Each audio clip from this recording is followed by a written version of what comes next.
Les blessés, rien de plus qu'auparavant. Donc il y a les blessés long terme, donc Brian, Alexis, on ne va pas tous les citer, vous les connaissez. Mais sur le match de dimanche dernier, pas de blessure qui empêcherait les joueurs de participer à cette rencontre. Ouais, c'est un peu plus compliqué. D'abord, ça s'explique. Sur l'état d'esprit, on fait un bon match, quoi. Mais c'est vrai que quand il y a 6-3, si au lieu de faire 6-6, tu prends un carton jaune, bon, mais la discipline, c'est la première des qualités à l'extérieur, on le sait. Même à la maison.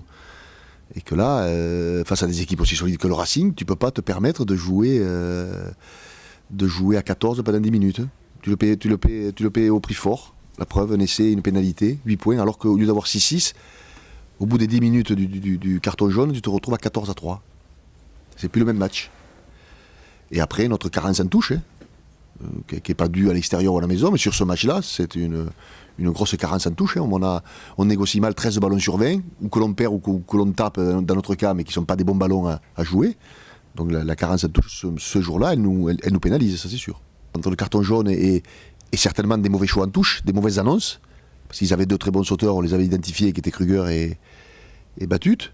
Bon, mais au lieu de se contenter de prendre des ballons devant, même sur Stéphane, puisqu'ils ne venaient pas nous contrer, on a voulu aller les défier dans des zones où ils sont bons. Les deux, ce sont deux très bons sauteurs. Tu sais, les objectifs, ils sont vite faits maintenant. Hein. C'est quand tu regardes le classement, quand tu regardes... Mais ça, on le savait depuis le début du championnat, hein, que ça allait être équilibré et serré jusqu'à la fin. Il faut tout gagner à la maison, ça c'est la première des choses, et aller chercher des points à l'extérieur. C'est aussi simple que ça, quoi. Je ne dis pas qu'on a un calendrier défavorable, loin de là, puisqu'effectivement, nous on va recevoir et le deuxième, et le troisième, et le cinquième. Donc ça montre qu'on est bien positionné. Maintenant, les recevoir, ça ne veut pas dire que tu les bats. C'est un avantage, certain.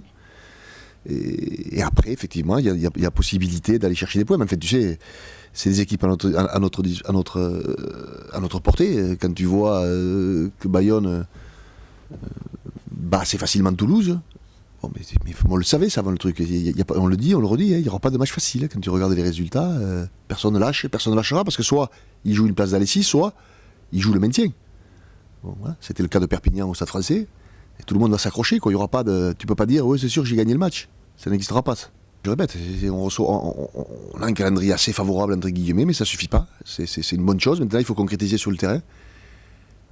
Et c'est vrai que c'est à la 26e journée qu'on comptera. C'est bon, ces classements provisoires, entre guillemets. À certains moments, on était premiers, on se demandait pourquoi. Bon, aujourd'hui, on est 4e ou 3e, je ne sais plus. Mais bon, c'est à la fin que ça compte, quoi. Ce qui est sûr, c'est qu'il faut gagner les matchs à domicile et aller chercher des points à l'extérieur. Notre objectif, il est simplement là, quoi.